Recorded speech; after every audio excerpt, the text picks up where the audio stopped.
La polémica vuelve a encenderse y esta vez todo gira en torno a Gloria Camila, quien podría estar a punto de iniciar acciones legales contra Gemma Aldón tras unas declaraciones que muchos consideran especialmente graves. En una reciente fiesta organizada por Ama García, Gloria fue sorprendida en directo con unas imágenes de Gemma que, al parecer, dejaban entrever ciertas acusaciones veladas sobre su padre, José Ortega Cano, y su relación con la desaparecida Rocío Jurado. Aunque Gemma no lo expresó de forma directa, sus palabras fueron interpretadas por gran parte del público como una insinuación hacia comportamientos que rozarían lo inapropiado o incluso lo condenable, haciendo alusión a una supuesta mala conciencia del torero con respecto a su exmujer. Estas afirmaciones, que podrían parecer ambiguas en otro contexto, se volvieron especialmente delicadas al recordar al espectador episodios como los que vivió Rocío Carrasco o aquellas ya famosas declaraciones de Kiko Hernández en las que insinuaba conductas problemáticas que ocurrían a tempranas horas de la mañana. Gemma Aldón lleva tiempo lanzando ataques verbales hacia Gloria Camila, a quien ha tachado de soberbia y clasista, cuestionando su actitud y su manera de conducirse públicamente. Sin embargo, esta vez el conflicto ha subido de tono. El foco no está tanto en lo personal, sino en una cuestión mucho más profunda y potencialmente legal: la insinuación sobre Ortega Cano, que, para muchos, no solo está fuera de lugar, sino que también podría constituir una difamación. En medio de esa celebración donde nadie esperaba un momento de tensión, la cara de Gloria al ver las imágenes lo dijo todo. Aunque intentó mantenerse serena frente a las cámaras, varios presentes aseguran que su incomodidad era evidente. Y si bien no reaccionó con violencia verbal ni con ataques directos, fuentes cercanas indican que los asesores legales de Gloria podrían estar preparando una respuesta formal en caso de que estas declaraciones continúen. Durante la visualización del vídeo, Gloria mantuvo un discurso prudente. No se rebajó al terreno de su contrincante, y desde un tono contenido, explicó que no tiene intención de entrar en ese tipo de guerras mediáticas. Dejó claro que prefiere mantenerse al margen, que no contestó en su momento y que tampoco lo hará ahora. Dijo textualmente que no iba a ponerse a ese nivel, y que no quería prolongar un conflicto que, desde su punto de vista, está diseñado simplemente para seguir generando contenido mediático a costa del sufrimiento ajeno.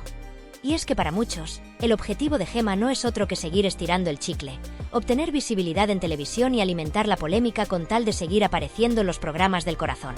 Sin embargo, aunque Gloria evitó dar nombres o atacar de forma directa, sí dejó entrever su molestia por la forma en que se ha sacado a relucir, nuevamente, su condición de hija adoptiva. Comentó que sigue recibiendo comentarios despectivos que la señalan por su origen y que, aunque ha trabajado mucho en su crecimiento personal para superar ese tipo de ataques, le sigue pareciendo profundamente desagradable que se utilicen términos como la adoptada o la colombiana como formas de desacreditarla. Fue muy clara al decir que ha aprendido a vivir con ello, pero que no por eso lo va a normalizar. Considera que es un tipo de violencia simbólica y que demuestra hasta qué punto algunas personas están dispuestas a atacar sin empatía ni compasión. En un momento del programa, Gloria fue preguntada por si se arrepentía de algo dicho en el pasado, a lo que respondió con firmeza que no. Aclaró que cuando ocurrieron ciertos enfrentamientos, ella era mucho más joven, y que, como cualquier persona, ha madurado con el tiempo. Asegura que su familia nunca ha estado podrida como algunos han afirmado, y que, si alguien va a hablar de las vidas ajenas, debería primero tener la propia en orden. Esas palabras, aunque moderadas, fueron interpretadas como una indirecta bastante contundente hacia Gemma y su entorno.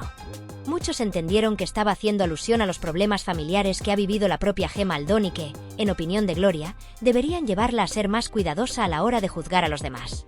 La entrevista también tocó momentos más íntimos. Gloria habló con franqueza del dolor que le supuso la pérdida de su madre y cómo ha necesitado años para asimilar su ausencia. Explicó que, siendo tan pequeña cuando falleció Rocío Jurado, muchas cosas no las comprendía.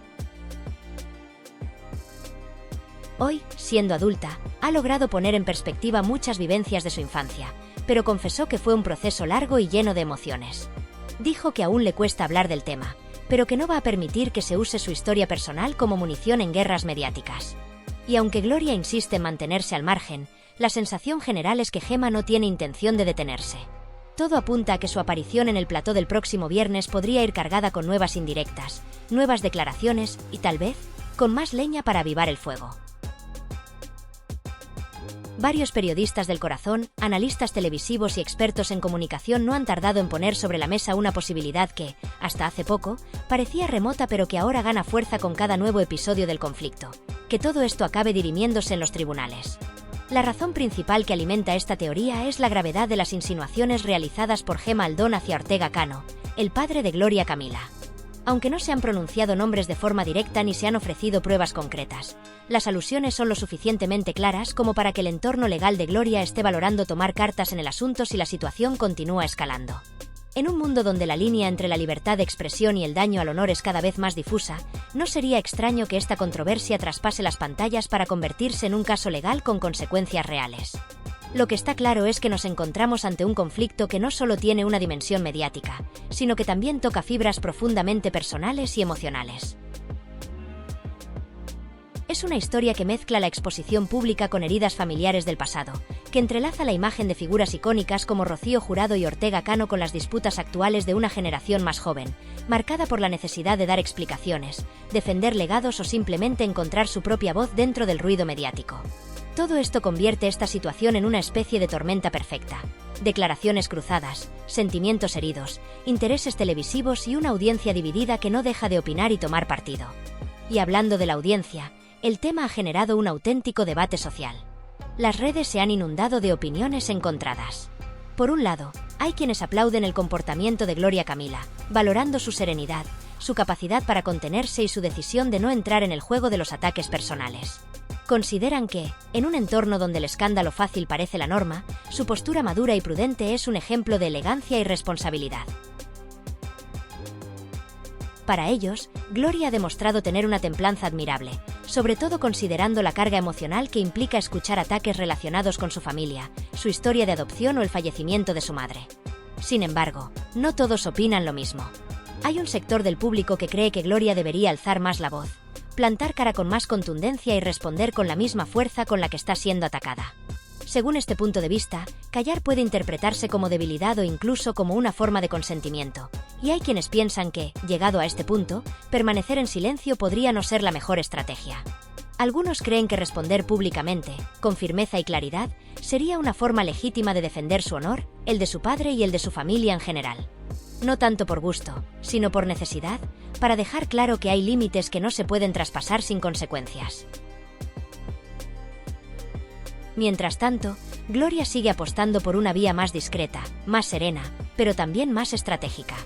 Ha evitado el enfrentamiento directo en platós, ha declinado entrar en provocaciones abiertas, y ha preferido proteger su imagen pública manteniéndose al margen de los fuegos cruzados.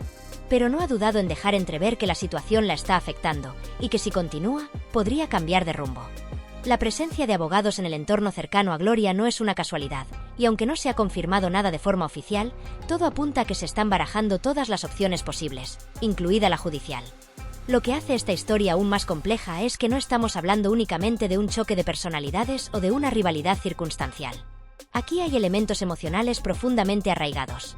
El duelo no resuelto de una hija que perdió a su madre siendo apenas una niña, la presión de ser figura pública desde muy joven, las críticas constantes sobre su identidad, su origen, su familia, y del otro lado, una joven como Gemma Aldón que también ha crecido bajo la sombra de los focos, con su propio historial de dolor, resentimiento y ganas de hacerse escuchar. Es un conflicto entre dos generaciones marcadas por contextos distintos, pero unidas por la exposición constante y el juicio permanente del público. La gran pregunta es, ¿cómo terminará todo esto? ¿Será posible que ambas partes encuentren un punto de conciliación o estamos ante un conflicto que solo podrá resolverse mediante una demanda formal y una sentencia judicial? Lo cierto es que, hasta ahora, nada parece indicar una reconciliación a corto plazo. Las tensiones siguen en aumento, las declaraciones se intensifican y la maquinaria mediática no da señales de frenar. Cada nuevo episodio se convierte en contenido viral, cada entrevista genera titulares, y cada silencio es interpretado como una nueva estrategia. Y mientras todo esto sucede en el plano público, tú, que estás leyendo estas líneas, también formas parte de esta historia, como espectador, como opinador, como parte de esa comunidad que da vida a los medios comentando, reflexionando y tomando posición. Por eso quiero preguntarte, ¿crees que Gloria está manejando bien esta situación? ¿Piensas que su silencio es una muestra de elegancia o debería, quizás, responder con más contundencia ante los ataques que está recibiendo? Déjamelo en los comentarios. Me interesa mucho conocer tu opinión, siempre desde el respeto, la empatía y el diálogo constructivo que caracterizan a esta comunidad. Gracias por acompañarme en esta historia, por tu tiempo y por tu fidelidad. Y ya sabes, Si este tema te ha parecido interesante y quieres seguir al tanto de cómo se desarrollan los próximos capítulos, te invito a que le des like al vídeo, te suscribas al canal y actives la campanita de notificaciones. Porque esto, sin duda alguna, todavía tiene mucho por delante. Hay momentos en los que una persona se ve obligada a hablar, no porque quiera alimentar la polémica ni porque necesite protagonismo, sino porque hay cosas que simplemente no se pueden tolerar en silencio. Como hija, como mujer y como persona que ha vivido muchas situaciones complicadas de cerca, siento que debo alzar la voz.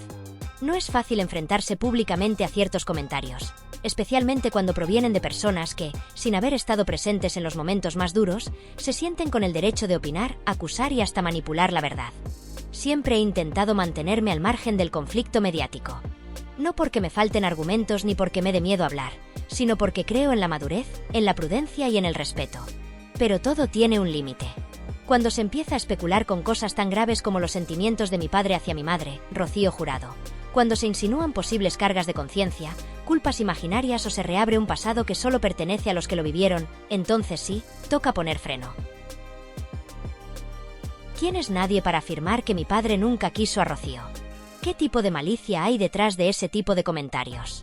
Las emociones humanas son complejas, y más aún cuando se mezclan con el duelo, el amor y la pérdida. Nadie tiene la capacidad de entrar en la mente ni en el corazón de otra persona para afirmar cosas con ese nivel de contundencia. Y, sin embargo, aquí estamos, escuchando afirmaciones que no solo son injustas, sino profundamente hirientes. Yo sé quién es mi padre. Conozco su carácter, sus errores, sus silencios y también sus miedos. Y si en algo estoy convencida es que ha sido una persona profundamente marcada por su historia. La pérdida de Rocío no fue solo mediática, fue personal, íntima, devastadora. Nadie que haya amado de verdad supera algo así fácilmente. Y si hoy sigue arrastrando dolor o preguntas internas, es porque hubo amor. Un amor real, con sus luces y sus sombras, pero verdadero. Por eso, cuando alguien se atreve a decir que José Ortega Cano nunca estuvo enamorado de Rocío, me pregunto, ¿desde qué lugar se hace esa afirmación? ¿Desde la rabia? ¿Desde la ignorancia? ¿O simplemente desde el deseo de hacer daño? Porque no hay otra explicación lógica para lanzar un mensaje tan destructivo y gratuito. Y cuando, además, se sugiere que sufre por culpa de su conciencia, se está tocando un terreno que debería estar absolutamente fuera de los límites, el de la dignidad y el dolor ajeno. Entiendo que en televisión se buscan titulares, se necesita impacto, se juega con las emociones. Pero una cosa es generar interés y otra muy distinta es atacar a personas que no están presentes para defenderse, o peor aún, remover heridas que ni siquiera han cicatrizado. Se está cruzando una línea muy peligrosa, y lo peor de todo es que no es la primera vez. Gemma, que ha hecho estas insinuaciones tan graves, debería entender que no todo vale. Puede que tenga su versión, su perspectiva, sus emociones, y está en su derecho. Pero hay un punto en el que opinar se convierte en acusar, y cuando se acusa públicamente a una persona sin pruebas, sin haber vivido los hechos, sin contexto, entonces se entra en el terreno de la difamación. Y ese terreno, conviene recordarlo, también tiene consecuencias legales. Ya hay periodistas hablando de una posible demanda, y aunque no me corresponde a mí confirmarlo, no me sorprendería que se tomaran medidas.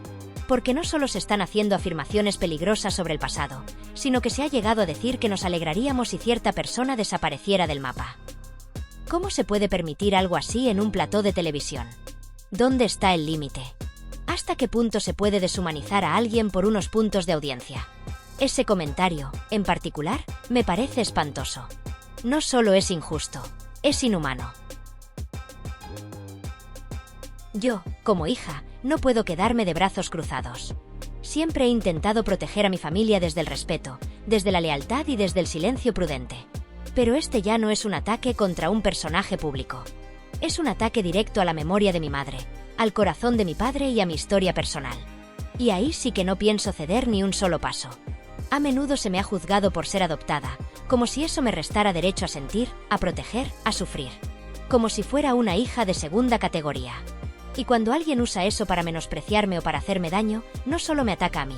Ataca a todas las personas que han sido adoptadas y que luchan cada día por sentirse parte de un hogar, por construir una identidad, por tener voz. Nadie tiene derecho a convertir mi historia en un argumento de debate superficial. A lo largo de los últimos días se ha especulado mucho. Se ha dicho, se ha insinuado, se ha tergiversado.